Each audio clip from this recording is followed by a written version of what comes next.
Joshua Smith here, and welcome to the GSD Mode Podcast. Now get shit done and smash that subscribe button now.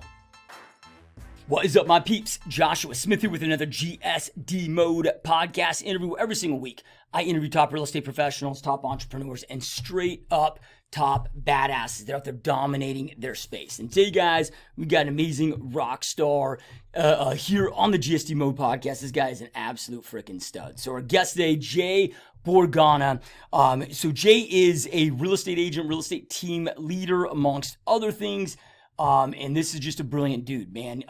Before he got into real estate, his career path, if you will, his journey that he had before he got into real estate really laid a foundation that, taught him so much, man. Gave him an opportunity to spend time and be able to study people of success, be able to understand and study models and processes of a lot of different businesses, and again, really laid that foundation for him not just to be able to go out there and create massive success in real estate, but in any industry, right? He took that foundation, jumped into real estate, and absolutely crushed it, you guys. So within 5 years, he goes from zero, well, we all start when we're real estate agents, right? We all start at zero, goes from zero to within 5 years, doing over 150 million annually in gross volume sales, to the point on year number 5 where a multi-billion-dollar corporation came in and bought his real estate team.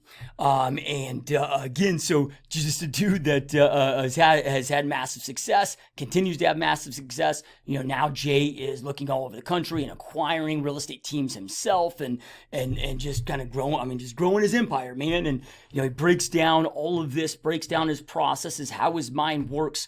The most important key elements to going out there and truly being able to allow you to grow and scale your real estate business in the best way. What you guys are going to kick out of this, man. So when we're doing the podcast or doing this interview, so now Jay's real estate team and teams at this point are all in California.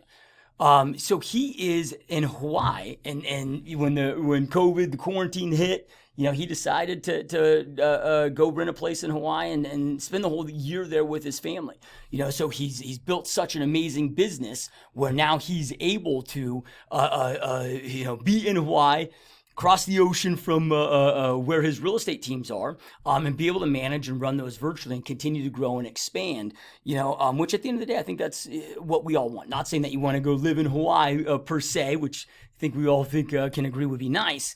But it's creating a business that also allows you to go out there and create the lifestyle that you want to go out there and live and travel and spend time with your loved ones and so forth. And, Jay has been able to do that in a very short period of time in his real estate career with the successes that he's had. And again, he breaks down those most important components, you guys. So, we go really deep in this, and you're going to get a lot out of this. So get your pen, paper ready, be ready to take a lot of notes, listen, right? And take notes on what you learn, so that way you can go out there and execute and so forth. And before we jump in, if you haven't already, make sure to snag my new book, Dominate Your Real Estate Business, Top Tips from a Top Producer. This is a book personally, every word in here is personally written by me.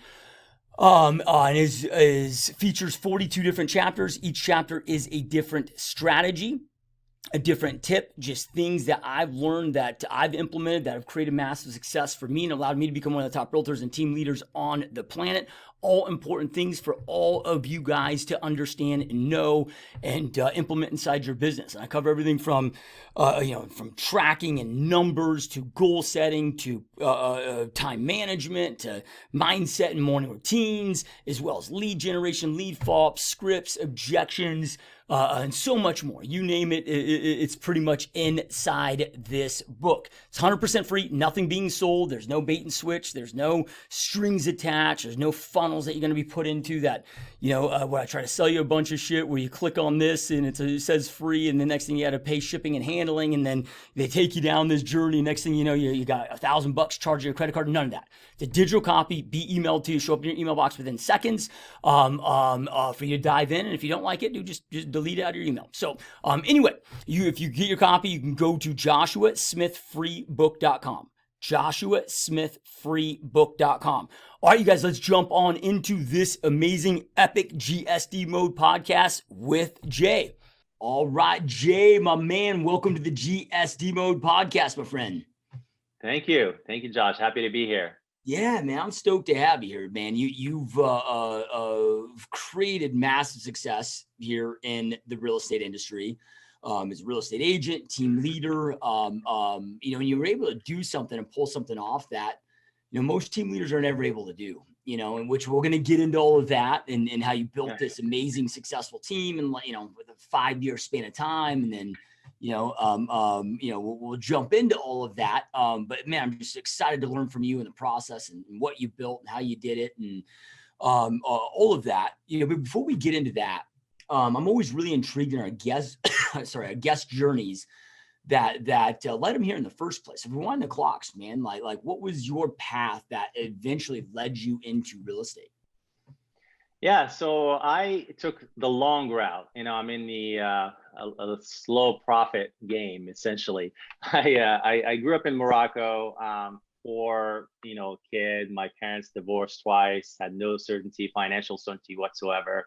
The only thing that I grew up thinking about is how to survive essentially. So I didn't have any mentors around me to learn about money. So I started looking around, and as soon as I could get a job, I went and applied to be a teller at a bank, and because that's where the money was, and so I could learn where these people are doing to get the money, and so I sucked as a teller, so they put me in the back and doing data entry and stuff, but I learned so much, and I learned. I was there for about 5 years, 3 years in Morocco. I worked for a French bank, and then I worked for a year in France and a year in Belgium.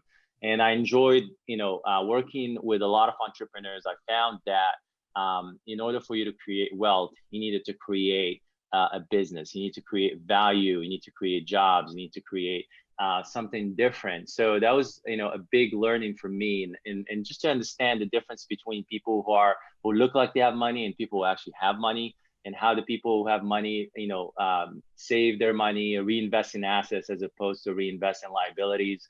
And so those subtle learnings through my first 5-year career were very important. And I wanted to do a transition. I came to the United States. I figured that there was a ceiling in where I come from in Europe. In Morocco, it was 40% employment. That's how it is. And Europe at the time, it was early 2000s. They had I would say probably about 15-20% employment rate, and if you're a foreigner, you're not going to get the job. So locals first. And so I came to the US, the land of opportunity. I started working for a mutual fund, but I didn't like it very much. So I said, I'm going to go work for like a manufacturing business, international trade business. And I worked for a company that did home goods products, manufactured home good products, food products, health and beauty products. They distributed to all the retailers, from the Walmarts to the Targets to linens and things and Bed Bath & Beyond, and manufactured in China. I worked about 2 years in the US doing part of their distribution team, working with clients like Walmart and Target. And then I went to China for a project. I ended up staying there for 3 years. And I ended up running a 1 million square foot facility with 3,000 people that lived, worked, stayed there, their whole life. And I really enjoyed that experience because I got to travel around China to find suppliers, and I got to build a great team over there. And as you travel, as much as I travel myself, which I really enjoy, you get to learn that there's some amazing things in the history of these countries and the history of the people, and some really amazing things to when you understand the people. But then as you understand them at a deep level, we're all the same.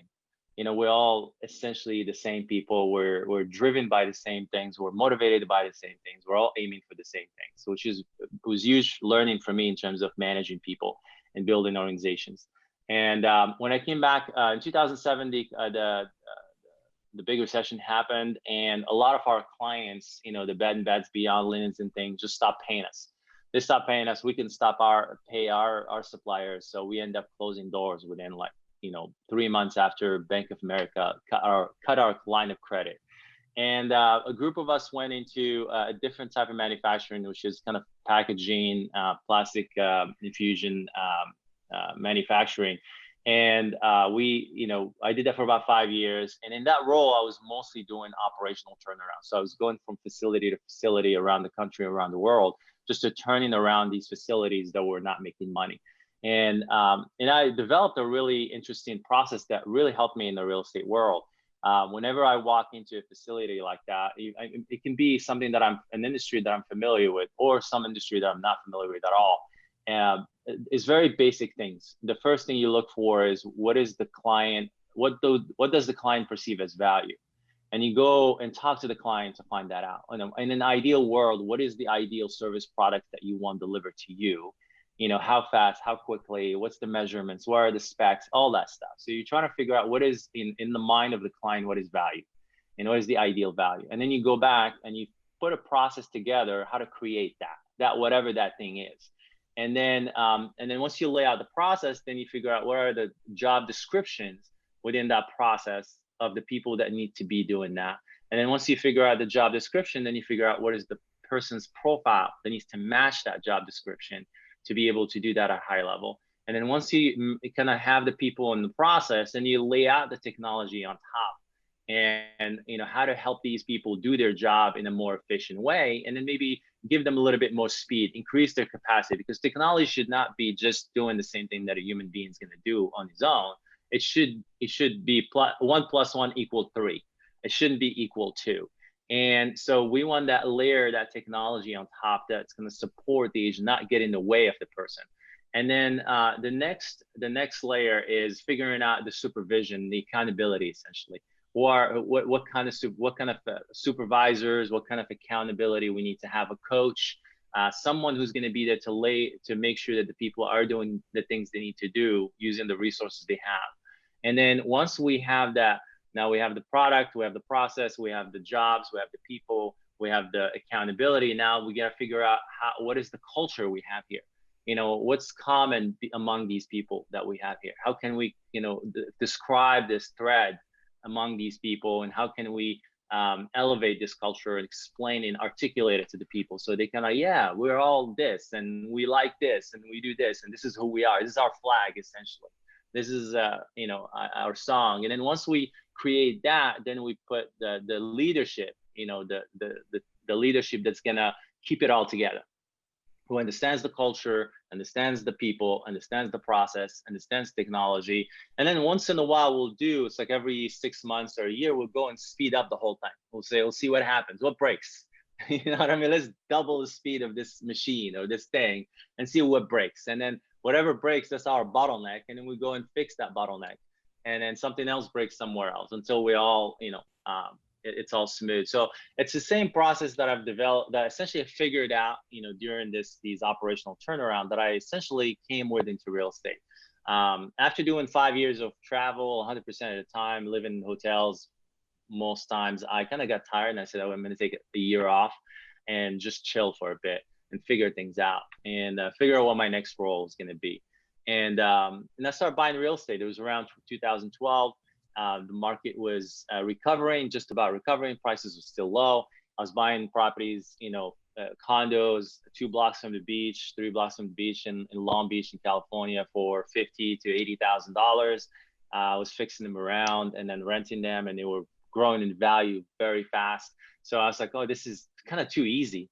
And I wanted to learn more because I didn't understand the real estate game.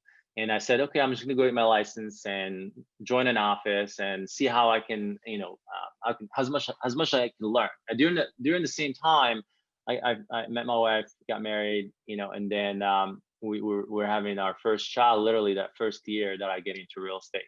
And so that kind of got real for me. Now I have to do something, with this real estate thing. And in my first year, essentially, I started at a Mike Ferry office, Century 21. They showed you where the phone numbers were, and they showed me where the phone was, and they gave you a script, and they told you to hit it. And whether it is circle prospecting or expireds or FSBOs or whatever, I did it all. It was a numbers game. I made my 30 contacts a day at first, and then 50, and then it went to 100 contacts a day, and using dialers and using better data and stuff. And I did it for about 18 months, 7 days a week, 10 hours a day, Literally, I figured that the bottleneck was me. The more contacts I make, the more opportunity I create. And I remember I did a tour of a Honda facility where one of the Honda nephews, they gave us a tour, and he was explaining their philosophy of lean management. And it was talking about how value is only created when that mold hits that sheet of metal in that door, whatever that piece gets created. Everything else around that process, that connection between the mold and the metal is waste. So how can we maximize the amount of like stamps are we making and reduce all the waste around it? If that worker has to walk 100 steps to get to his station, how can we make it 50?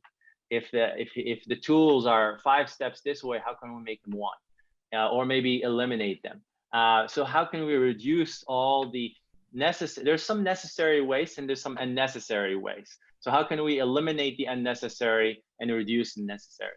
And so for me, I kind of like went with that concept. The only time value is created, the mold meeting the sheet metal, is when I'm talking to someone on the phone or I'm meeting them face to face. Everything else or outside of that is waste.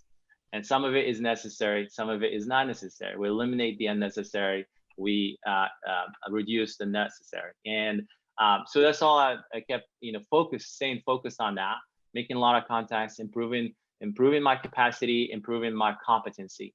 And after 18 months, I started getting in momentum, but I got burned out, tired. I got tired. I just had a baby. We're not sleeping.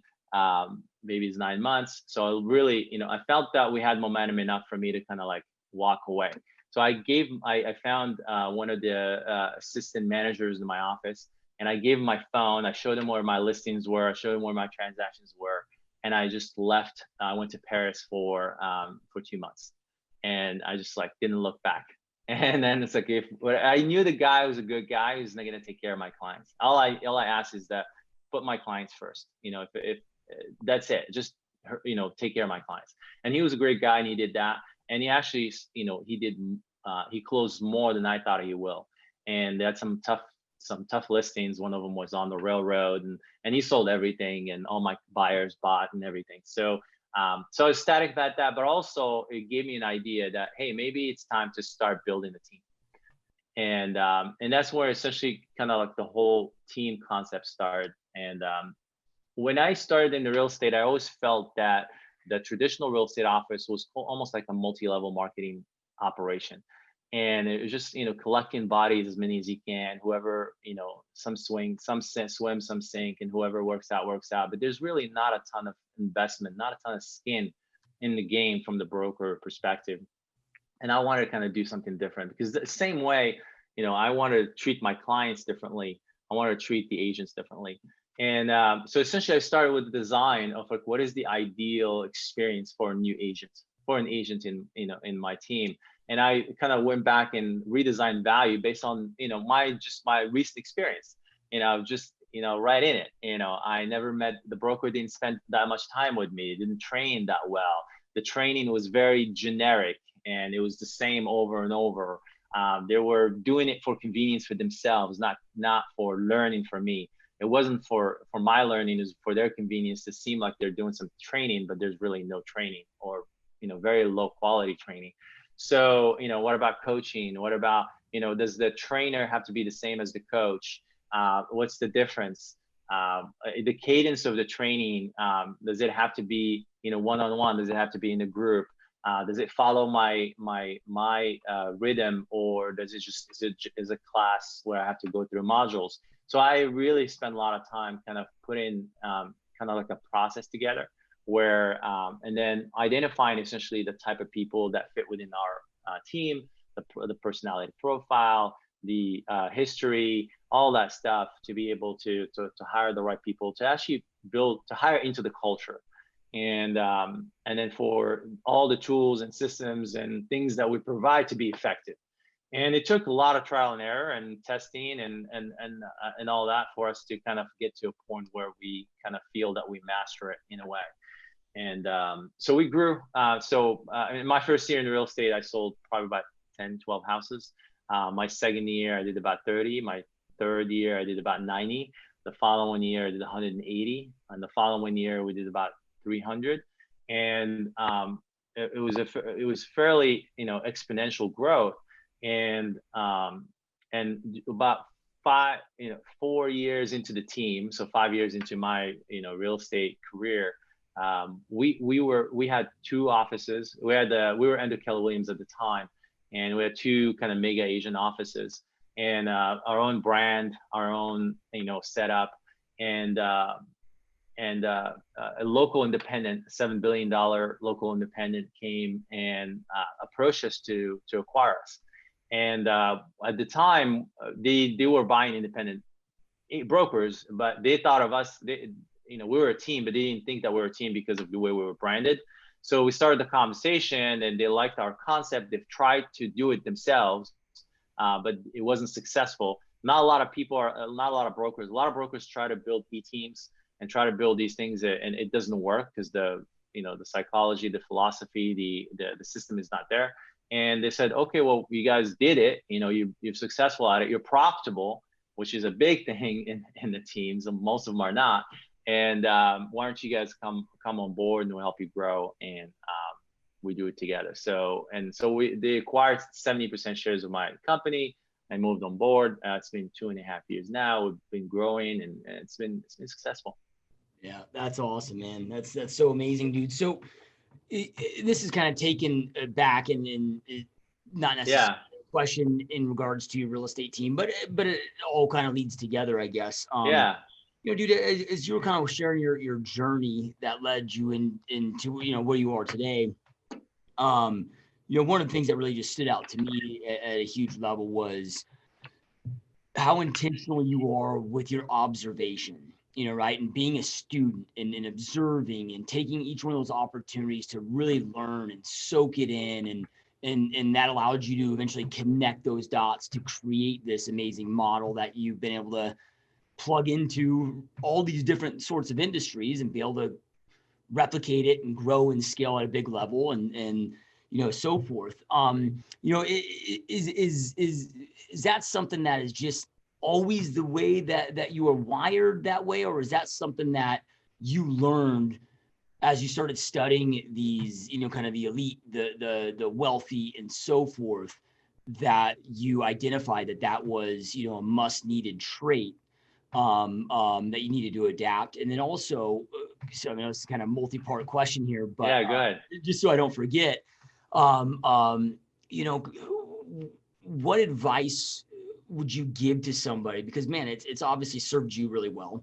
And I think it's such a powerful trait of us always coming from that learning student, observer mindset. Because whether we're learning of somebody that's doing something amazing that we can build off of, or maybe they're doing something terrible that we can learn to avoid, right? Absolutely. But advice that has maybe helped you kind of go so deep and stay so focused in that mindset. That way maybe our listeners can, that maybe, because look, today, man, we're also addicted to these and ADD, and it can be hard to focus and be that observer. Yeah, it's such a good question. I think the first question about nature versus nurture, I would have say it's nurture, I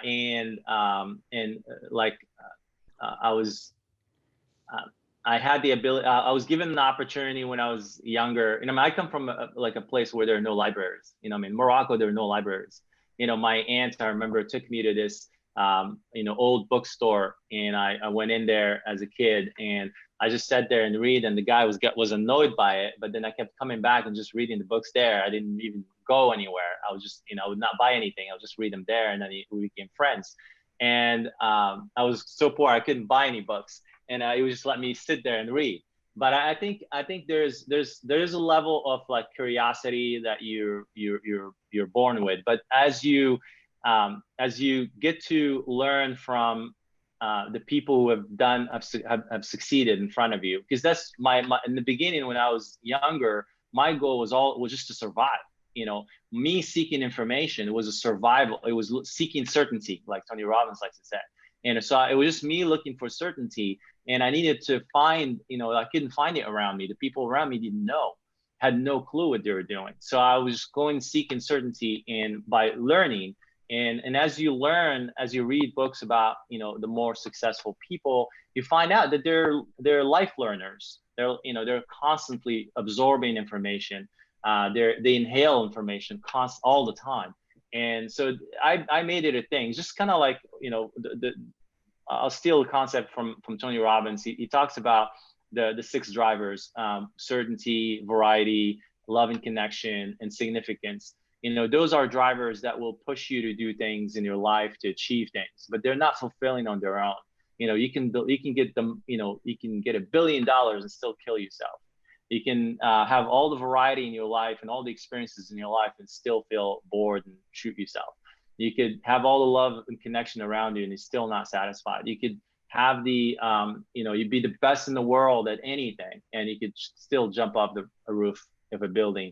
So it really, those things are not fulfilling on their own. But when you talk about growth and you talk about contribution, growth in your mind, growth in your health, growth in your capability of leading people, growth in your finances, in your relationship, growth in everything. When you see growth, there's no limit.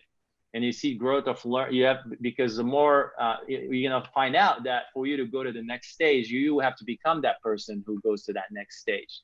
And you have to learn and you have to grow, you have to develop yourself to be that person.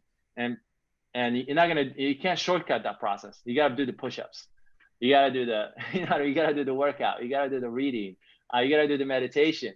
You gotta eat healthy. You gotta have the cold showers. You gotta do the stuff that's gonna allow you to get there. And then contribution, not make it about you, make it about others. Find some cause, some other person, some that you're doing it for, because you can fail yourself. You don't want to fail others.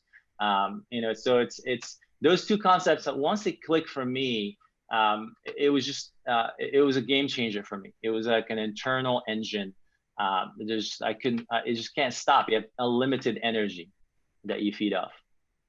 Yeah, I love it. Powerful stuff, man. And again, it's, obviously served you very well, by, that registering, clicking, and then, but like, look, ideas can click and so forth, but also like, you took the action and the had the intentionality to also follow through with it and do it, right?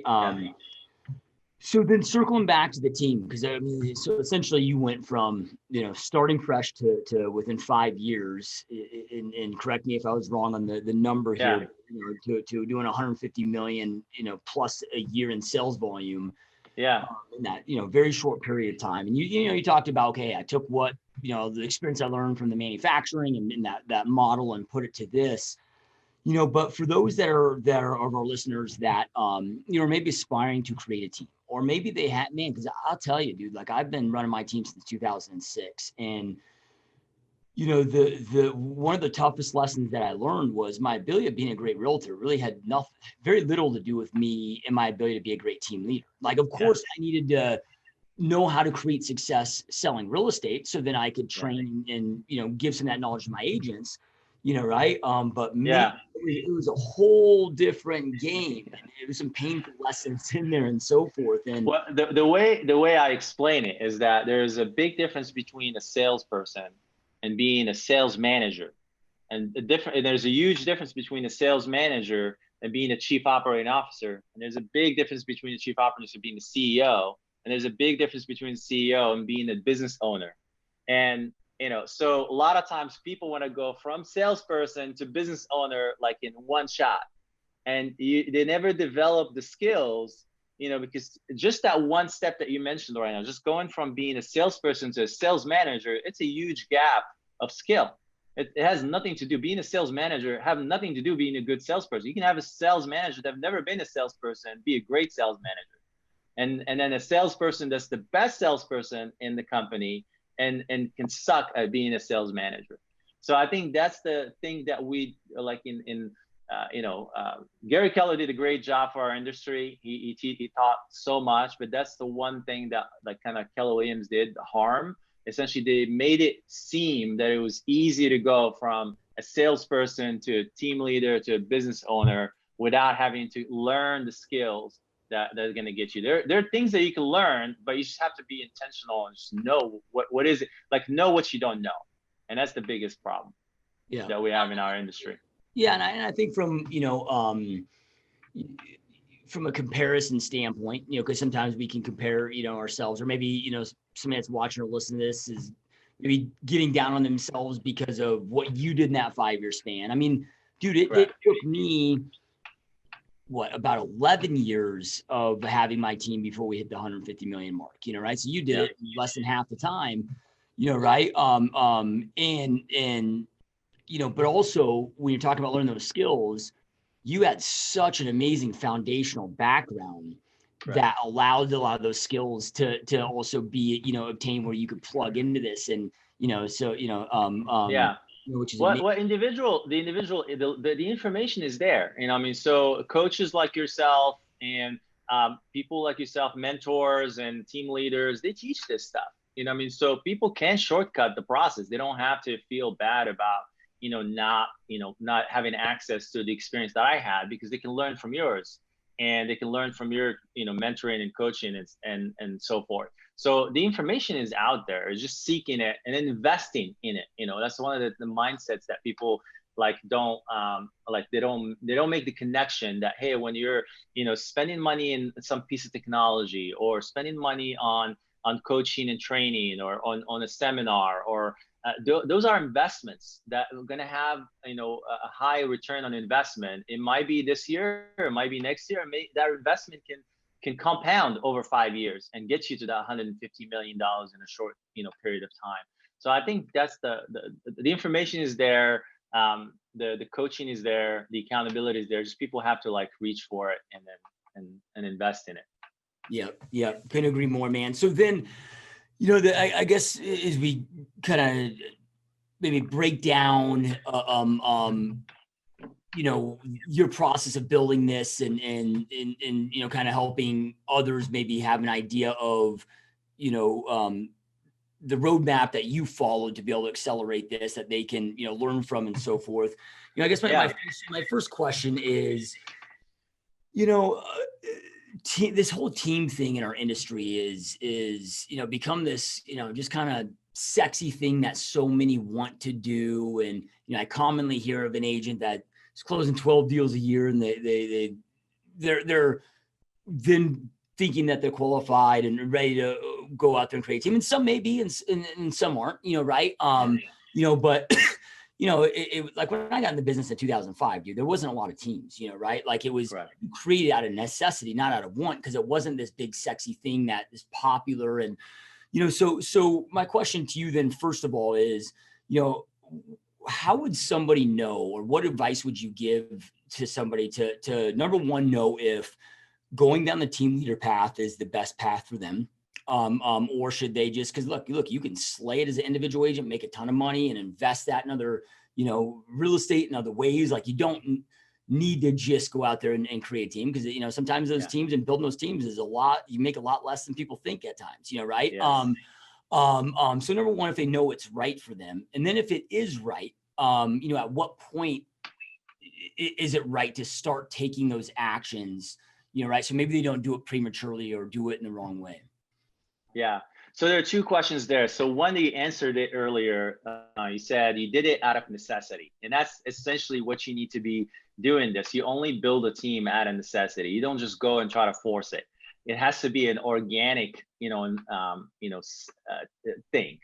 So the second part, are you, are you the type of person that should be building a team? Or maybe are you there now? Maybe not there yet.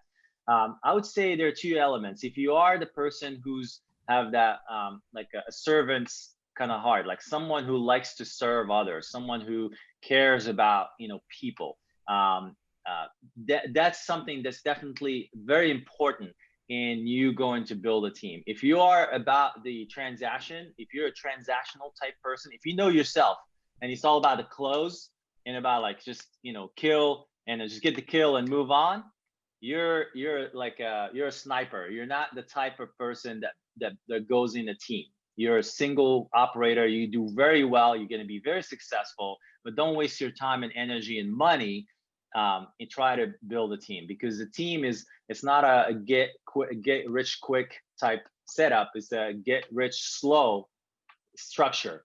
And so you have to invest quite a bit of years into building the infrastructure to be able to get there. So I would say the process, if you're going to break it down even further, the way I think of it, just like I was explaining the different procedures and the flow of things. When you start as an agent, you are everything essentially. You're doing everything. You're doing the lead marketing. You're doing the lead generation. You're doing the lead conversion.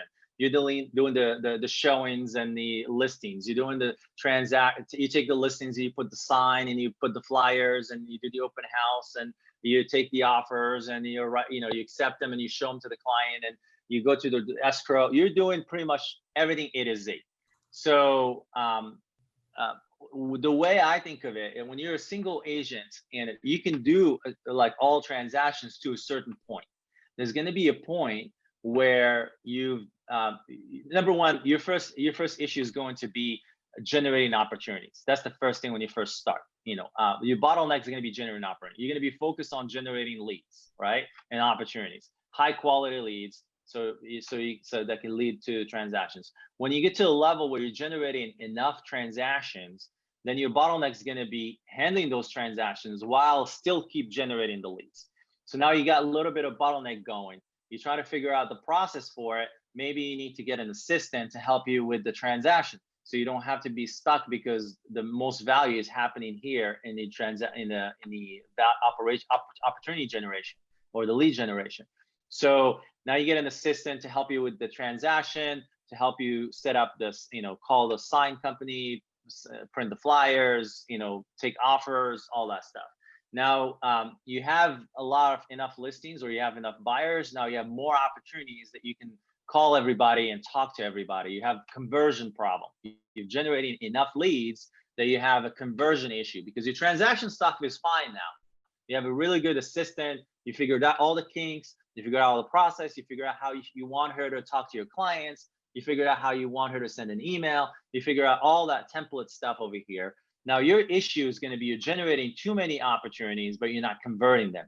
So now you're looking for, okay, I might have a lot of buyer leads that I can't focus on. I need a buyer's agent. Okay, well, what do I want this buyer agent to do? How do I want them to communicate? How do I want them to show? I need to figure out how to train this person, how to develop. So you're going to spend some time there to figure that process down and to get it into, until you have like a minimum viable product, which is one agent that's working, that's doing well. Once you have that minimum viable product, then you try to, duplicate that person, maybe 3 or 4 or 5 times. Now you got 5 buyers agents, you're the listing agent, you're generating enough opportunities. Now they're creating opportunities for your listings that you can't handle. Now you got to figure out how to put together a listing agent. Maybe one of those guys has a profile. He's a high D, high C, or high D, high I. You want him to be your listing machine. Now you take one of them, or you hire someone from the outside, and you have to train the process and all that stuff, and build that silo of the listing. Maybe duplicate that. Get a minimum viable product, and then you get 2, 3 of them. Now you got a little buyer team, and then you have a listing team. Now your bottleneck, you're no longer generating. Now you have to find a marketing person or an ISA team to generate that. Now your bottleneck is going to be the training and the coaching, holding people accountable, keeping them consistent, and then training them. Now you got to focus on that until we can't do it anymore. So you have to maybe put one of the agents on your team that's showing leadership and a bit more accountability focused,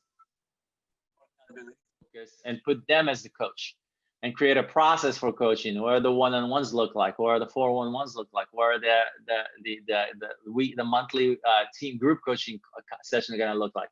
Now you take one guy has the teacher's heart and is more patient and a little bit more of an educator, and you make him your training person, and that person's doing the role plays. That's the person who's teaching the contract. That's the person that's doing all that stuff. And now you're creating opportunities for people to elevate into leadership positions. And now you have a team of coaches. You have a coach, you have a trainer, you have a marketing person that just handles the lead generation and all that. Maybe you have a small ISA team that sets the appointments for the agents. And then now you need recruiting. Now you have more opportunities. You've got the system down. Now you got to get the recruiting piece. Maybe you take one of those guys that are in your team that's understands the culture of the team, understands the type of profile of the agents you want. And that's the person who's going to do the first screen on the recruiters. Maybe we need a funnel for marketing. We're going to work on marketing. We're going to get that person to do that first screen. Now, how we do the presentation, how we do the interview, and how do we do the induction and the training. And so I think you do these by necessity. And I read a book a long time ago called The Theory of Constraints. And essentially, it's a big book, but it's a very easy read. It's a fable, it's a story. But the main kind of gist of the book is, in any system, whether it is a manufacturing facility or a team or whatever, there are different. Think of them like stations, and a product, goods, raw goods are going to go from one station to the other and then at the end they're gonna have finished product. And for you to know the speed of the whole system, of the whole facility, of the whole thing, you need to figure out the speed of the slowest units. So the slowest part is the speed of the whole thing. And so if you speed up the slowest piece, you're speeding up the whole thing until something else becomes slower. And so you're always constantly finding these constraints within your system and speeding them up and increasing the capacity. And that's how you that's how you grow. That's how you grow as a team. You start as one, and your constraint's going to be, the transactions. And then you get that speed, and then the constraint's going to become your conversion, and you get that and then next thing is going to be lead generation again. And then it goes back to becoming the conversion based on the coaching and the training and all that stuff. And then you go back, and then you have recruiting now because you have too many leads, but not enough people. And you're constantly going that way. And that's how you grow, essentially. Yeah. Yeah. I mean, it's really just about overcoming, like you start to grow, you expand, boom, you hit a capacity, right? Yes. Like, how do I break through that capacity to the next level? And, and systems, and having efficient processes and systems and so forth can help increase our personal capacity. But there's going to be a point where then it's people, right? Yes. And then it's identifying, okay, what's the best use of my time and focus, and what's the lowest use of my time and focus, and continuing to kind of fire yourself, putting this as processes, firing yourself, replace it, right? And when it gets the most painful constraint is when you are the constraint. Yep. And then now you got to go and do more push-ups. Now you got to do more, you got to do more work on you. You got to become a better leader. You got to become a better, a better person. You got to get healthier. This year I made health a big thing for me. So, I lost like 55 pounds this year, last quarter, actually. And because I felt it, my energy was low and I wasn't there. I wasn't my 100%. So I had to work on me and then essentially go back and teach the team what I learned through my journey, essentially take care of their health, taking care of meditating, sleeping, and all that stuff. So I think that's the hardest part, like literally that's the hardest part in your constraint, because at every level, you're going to be limited. You're going to be the limit. And then you have to go seek knowledge from mentors. You're going to seek knowledge from masterminds. You're going to seek knowledge to be able to refuel and to get bigger in your vision, and then come back, and help the team grow. Yeah, love it, man. And look, dude, I'm, as you're bringing this stuff up, I'm a systems and process freak person. Like that's my obsession. Like here's our agent playbook.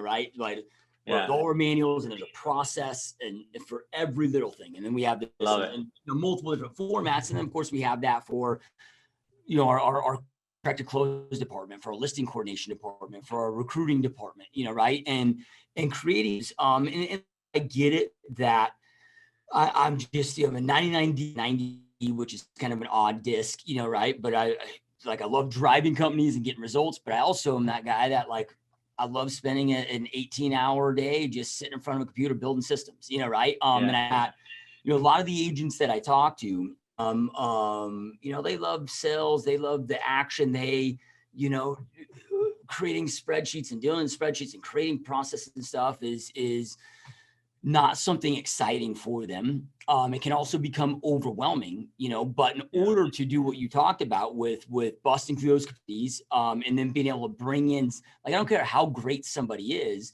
if they don't have a great system to follow, they can never really show you their greatness, right? Yeah.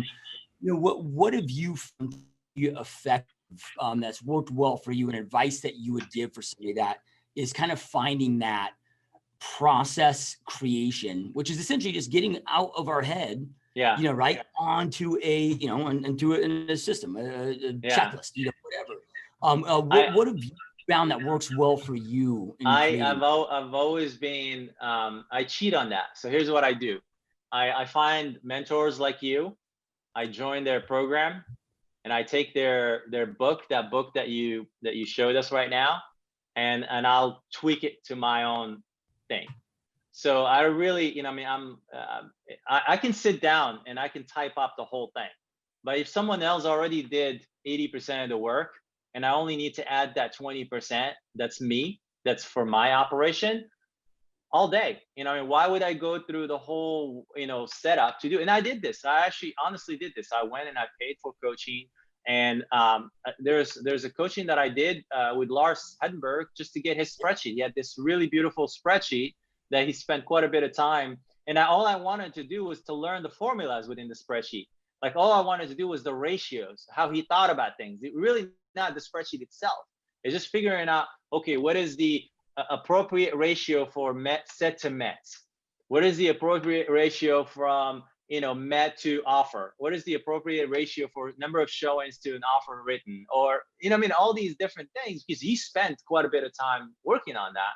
I didn't need to do that. I understood the concept, but I could use his and simplify it a little bit and make it my own, and then use it on my, with my team. So I don't know if that's the answer you wanted to see, but you wanted to have. But there are two ways. You can do it the long way, where you can sit in front of an empty page and just write everything down, 1, 2, 3, ABC, and then you go slow. Or you can find a mentor, get their content, and then tweak it to your own operation, to your own culture, to your own team. Yeah, I love that, man. I mean, it's at the end of the day, like, dude, we are not Elon Musk trying to revolutionize interstellar space travel and something that's never been done. What the vast majority of us, at least those that are watching us in this podcast, what we're trying to build and do, others have done it. Right? Like, there's no need to recreate the wheel. And in my faith, just alluding to what you talked about, R&D, rip off and duplicate. Right? Exactly. Like, go find somebody that's playing it, killing it. Right? In that area, and reverse engineer or buy or figure out a way to it's the ultimate time hack, man. Yeah. And all the scripts are out there, and they're YouTube, they're everywhere. You get the script, you personalize, you regionalize it for your market, you tweak it to your culture, and the execution is 80% of it. It's just the consistency of execution is not the content or the thing that's gonna make you successful. So what it would have been, as you've been on this team building journey, what have been some of the biggest challenges that you faced, obstacles that you've had to overcome and so forth, that those turn into our best learning lessons and assets and so forth, but maybe that you some stuff that's hard to be prepared for everything, right? Maybe there weren't things you anticipated, whatever, but what have been some of those biggest obstacles that you've had to overcome to get to that next level, and knowing what you know now, what would you have done differently? Yeah, so there are two things. One is the human side of this, so spending a little bit more time up front, but I think it's very hard to do so if you don't have the experience. So you have to go through that pain. There's certain pains that are unavoidable in a way. So the pain of hiring the wrong people, or hiring the people that seem right at first, but they're not right later. As your culture changes, the type of person that fits your culture is going to change, and being kind of like aware of that, being attentive to that. There's some people who are going to be really good producers. They're going to be very hard for you to say no to them, but they're going to be like culture killers. They're going to suck your energy, and you don't want. It's very hard to resist when it's it's a cash flow business and you're trying to generate a cash flow, and you have someone that is going to sell 25 $30 million for you a year, and it's very hard for you to say no to that person, but you have to say no, and you have to protect the culture. I don't blame anyone to say yes and then learn it later. And once you grow, then you start saying no. That's my journey. That's what happened to me. I've said yes a lot, too many times, and it bit me in the ass, and I learned from that. I don't do that anymore. So that's one. That's a big one. That's like a painful one. The other part of it is cash flow.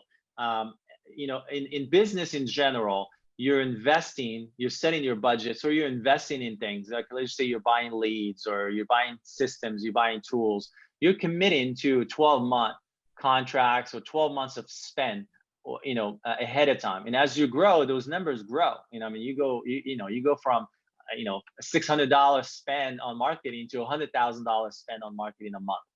That's how when you grow, that's how you grow. So you're essentially committing to a certain amount of spend over time, but your revenue is very cyclical.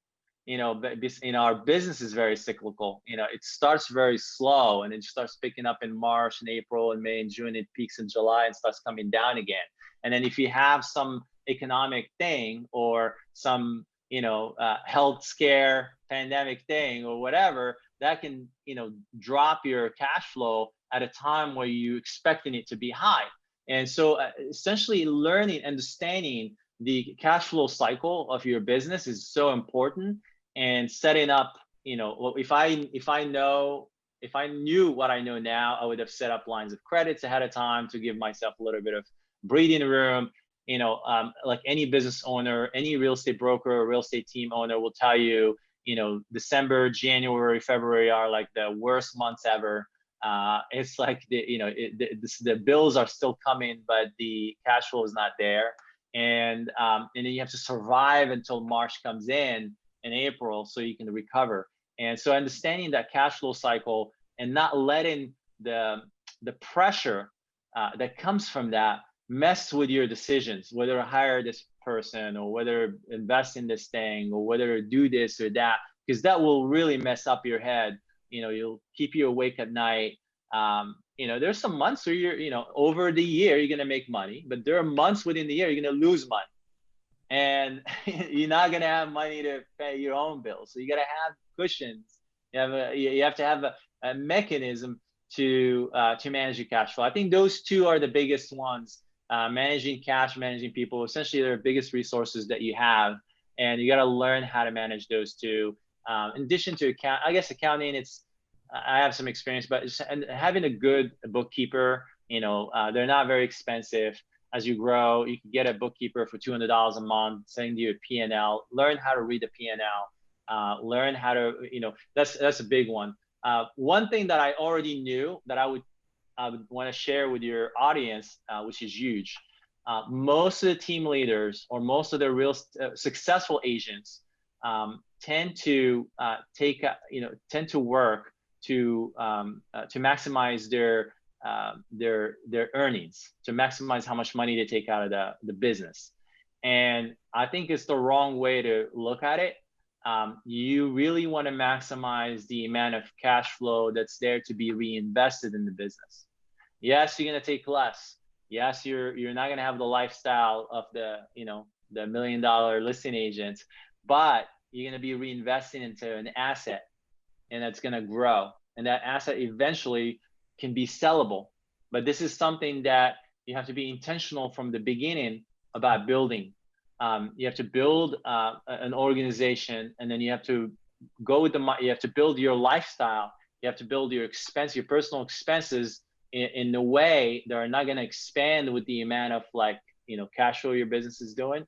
Your cost of living has to stay the same, and all the earnings that you're generating within the business have to go back into the business to be reinvested. And that's how you build an asset that maybe 5 years, 10 years later you can sell or can turn into a cash cow in a way. That's a passive asset. Yeah, dude, I love that you brought up. I mean, all those points, man. But I mean, speaking of this last point that you just talked about, something that I just see obsessed over and over and over in this industry is profit margin, maximizing profit margin. And, then this philosophy that, okay, when you're an independent agent, like your margin should be this and this and this and this. And look, I get where people are coming with that, right? But I look at like, okay, Bill Gates' example in the early 1990s when he became the richest man, the richest dude in the world. And on the Forbes, so number one on the Forbes list, right, with a net worth of 50 billion at that time. He was paying himself an annual salary as a CEO of Microsoft of 500,000 a year. Dude's worth 50 billion. He's not like smart operators. Don't drain their company of right? Like you live frugally, you live below your means, dude, and you keep, you reinvest it in a smart manner, build up your reserves and then keep reinvesting to grow this. Look at Jeff Bezos with Amazon, and he bled cash for like, if you were like to say, okay, what's Jeff Bezos the best in the world at? A lot of people say e-commerce and so forth. I'm like, no, he's the best in the world at figuring out, mastering how to operate and now make huge profits and scale, the lowest margins possible, but like he pulled it off in a way that nobody could. Now it took him 20 years of losing money and staying obsessed and reinvesting it, but now it's paid off, right? Well, it's the whole thing about like, so there are two things. There's a very simple concept that most real estate agents don't know, just because there's, the difference between an asset and a liability. An asset is something that pays you money. A liability is something that costs you money. Your Mercedes is a liability. Your house that you live in is a liability. The rental house or the Airbnb or the building you bought, or that's an asset because it will pay you an income every month. So if you're in the real estate business and you have a real estate business, your most profitable asset should be your real estate business. So if you're, if you're a capital allocator, for example, like think of yourself as a capital allocator. So I'm going to take, $10,000 off my business. What do I do with it? Do I go spend it on, a trip, or you should travel, but let's say, do I spend it on the car, or do I put it on the CD at 1% interest or less than 1% interest? Do I put it in the stock market where I get 7%, return? Or do I put it in some syndication to get 10% return? Or do I put it in my business that makes 20 or 25% return, maybe 30% return? So your business should be like the highest generating return in your portfolio of assets, and you should be reinvested in your business to be able to grow and to expand. But a lot of times people think of their business as a job, and and they take money from here and then they put it somewhere, either spend it, which is the worst thing, or they put it something that's low return on investment. I see it so many times. It drives me crazy. And I think that's a way, that's like a shift that a lot of people have to make to be able to reinvest in their business, reinvest in their people, reinvest in themselves, and help grow healthy businesses for their communities.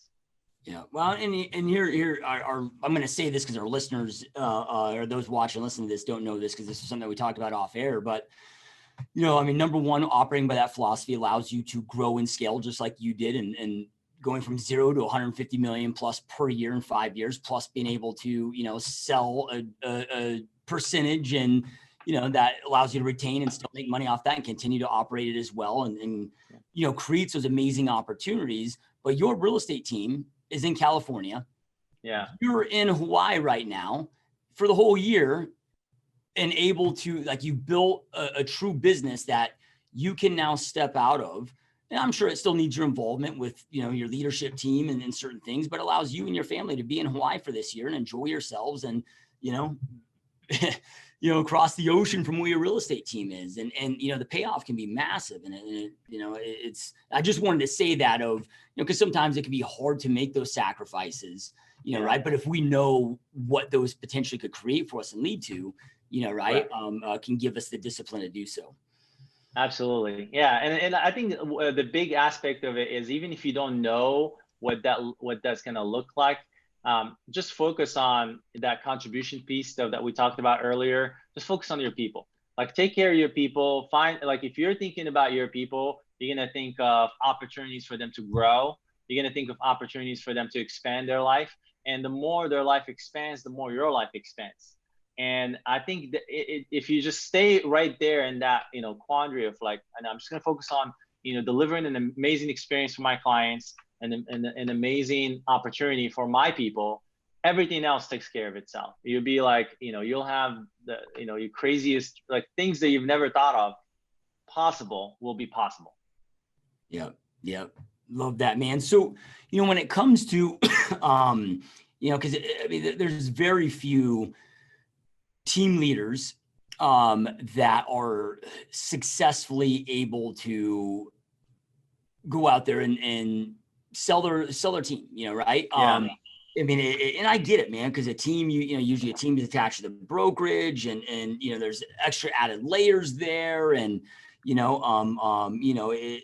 it's much more difficult for most when it comes to trying to get somebody to acquire a team, versus than if you just had a standalone brokerage or so forth. And what were some of those kind of key things? And maybe we already covered them, but just maybe key things that if somebody does, let's just say long-term, hey, I want to create a great real estate team that allows me to have the lifestyle I want, provides opportunities for my staff, allows great right for them. I'm able to make money. We all win. But then, when that time comes, I'd also like to be able to have something that I can sell, right? What are some of the important things that help, number one, make it where somebody wants to buy it, and number two, hopefully get a decent multiple for the team? Yeah. So when you think of a team as an asset, they think of like the components of it. So the first component is the book of business, right? The second component is the team itself, the agents and the team that's been built, and the culture that it has, and the stickiness that it has. And then the third component is the systems, technology, tools, that structure, the processes and procedures, the flow. So those three components generate certain amount of cash flow.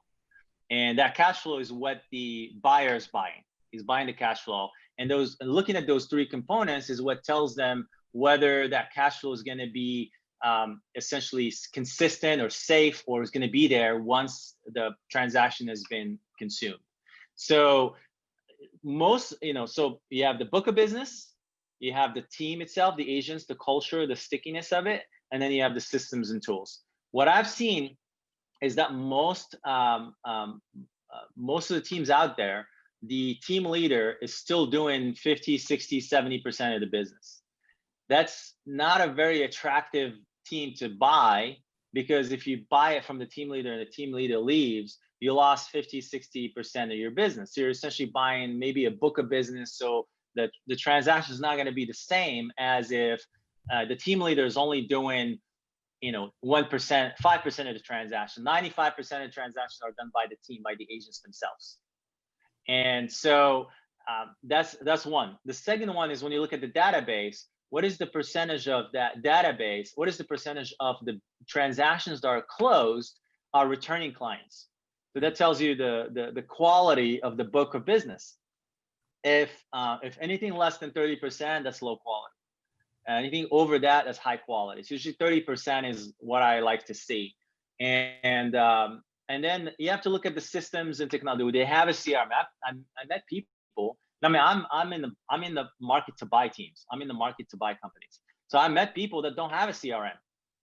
Like, can you imagine people that do $500,000 in GCI without a CRM?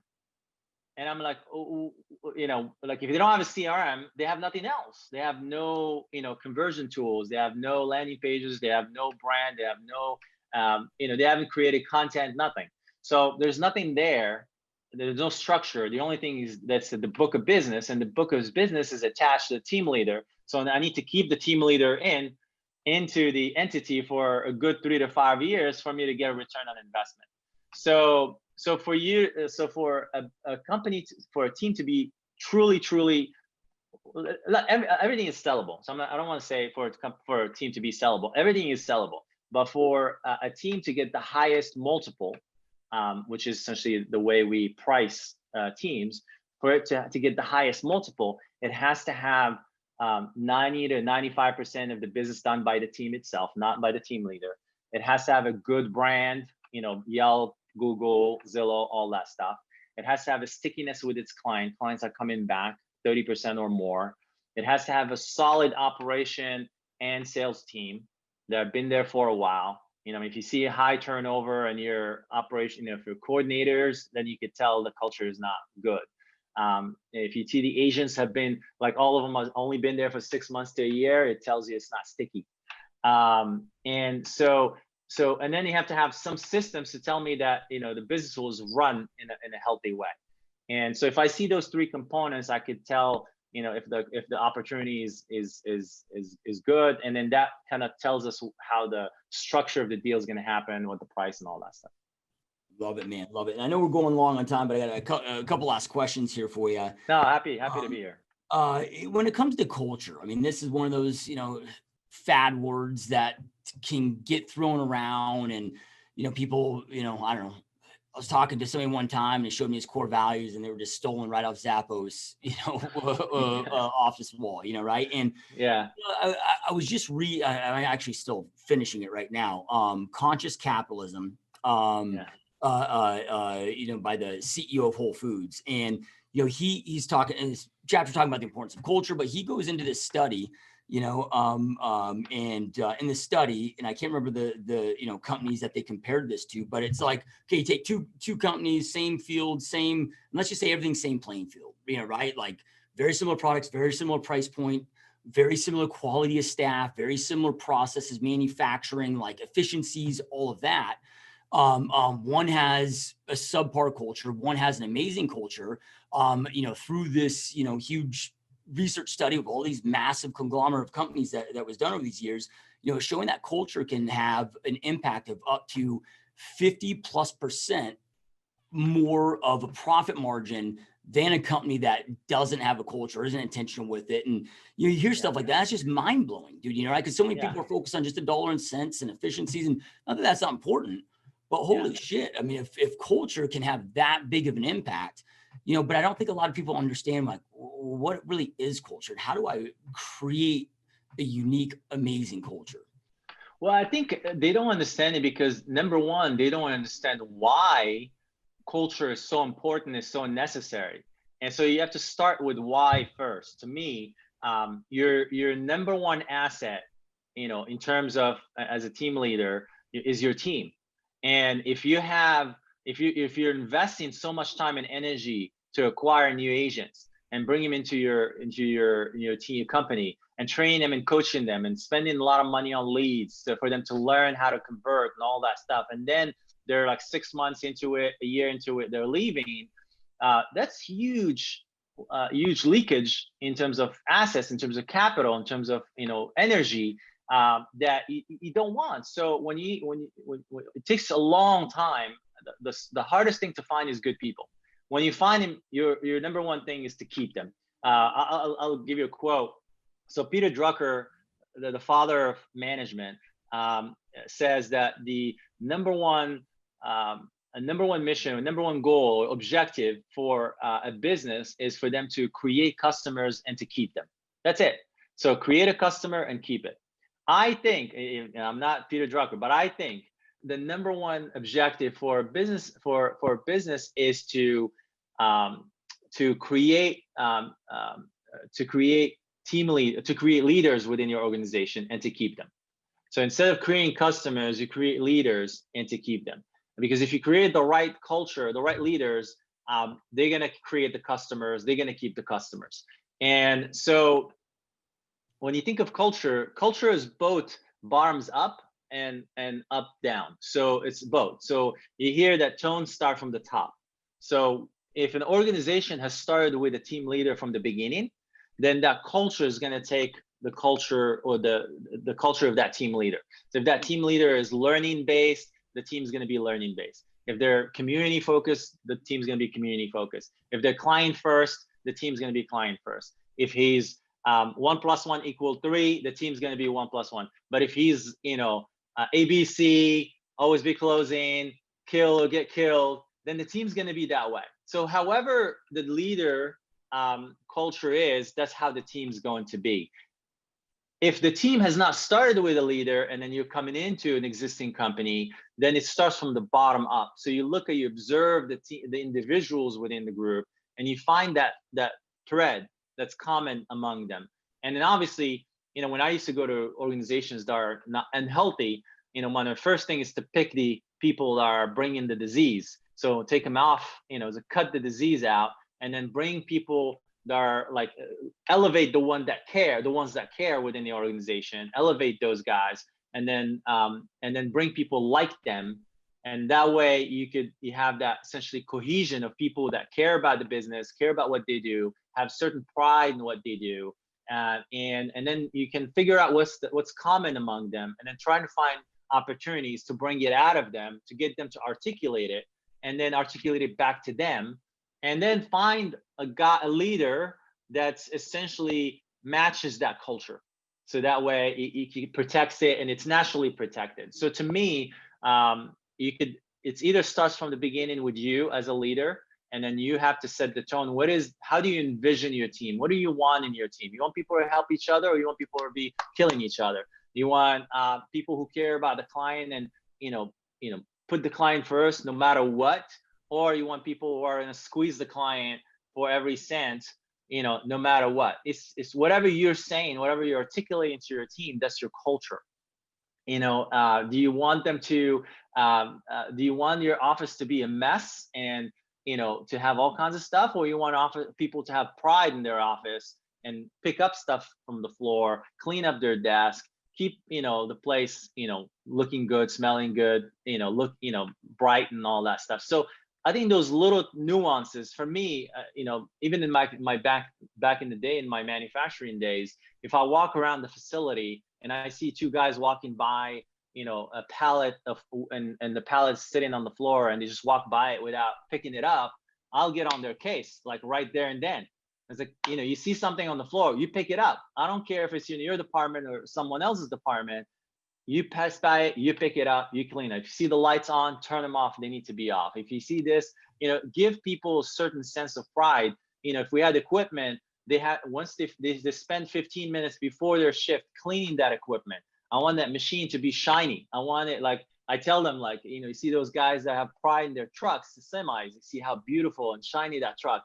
I want this equipment to be just like that, to be shiny. And the floor in my facilities, distribution warehouse facilities, you could eat off the floor. It was shiny.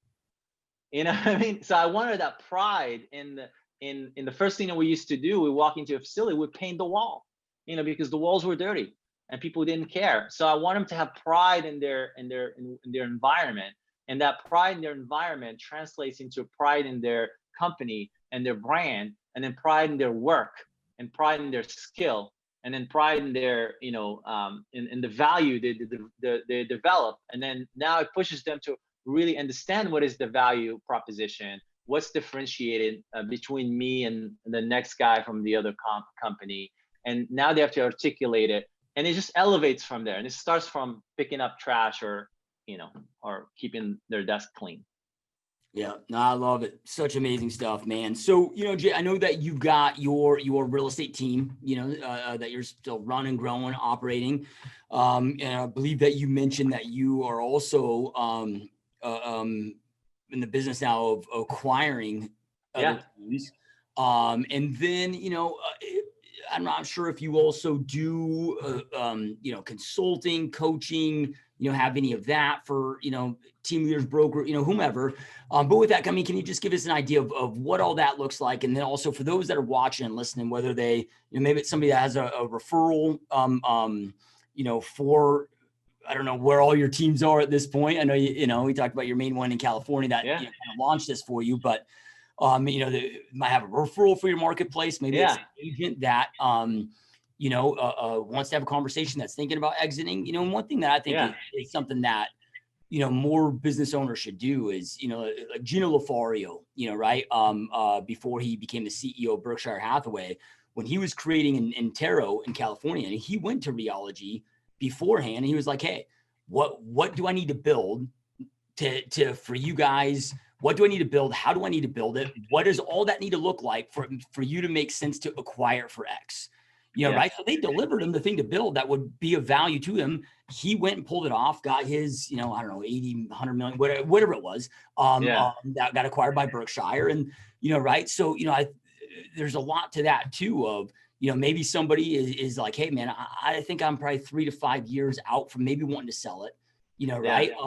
But maybe, they want to have that conversation of you of, okay, like, hey, like if I can over the next 3 to 5 years, build this or hit this goal, that way it makes it more attractive to you and so forth. But anyway, with that, all the best places to do that stuff at, man. Well, the best thing to do is call me. I'm happy to talk to them through that because every scenario is different. But absolutely, I can help them through how to set up those 3 components that we talked about. Understanding the volume that they need to be at in their marketplace. Every market is different. And the size of the team that needs to be, every kind of like volume versus size of the team is different based on market, based on the average price point. I can definitely absolutely help them based on their situation. We can do a lot of things, whether it is acquire them now or later, partner with them to grow and then exit together. There are a lot of things that we can do I can just help them as with advice. I can help them with consulting. I can coach them. However, whatever they, based on their situation, whatever they are in their mind. I love building relationships with entrepreneurs. Even if someone does not have a team and they have that servant heart, they have that leadership in their DNA, and they want to build a team and they don't know how, and they want to connect, I can help them as well. Because, sometimes, that's the bottleneck, is finding those leaders that are going to be able to sustain the hard, process of building a team, the heartaches, and, and you have to come from, loving people to be able to take the shit that people pull off on you. You know what I mean? And be able to kind of like, it's okay. It's just, it's just part of the process, the growth process. So yeah, so I'm open. Like I have a lot of different avenues in what I do. I love working with entrepreneurs, people that are growth focused. If they want to exit now, if they want to exit 5 years from now, 10 years from now, we're in the, infinite game.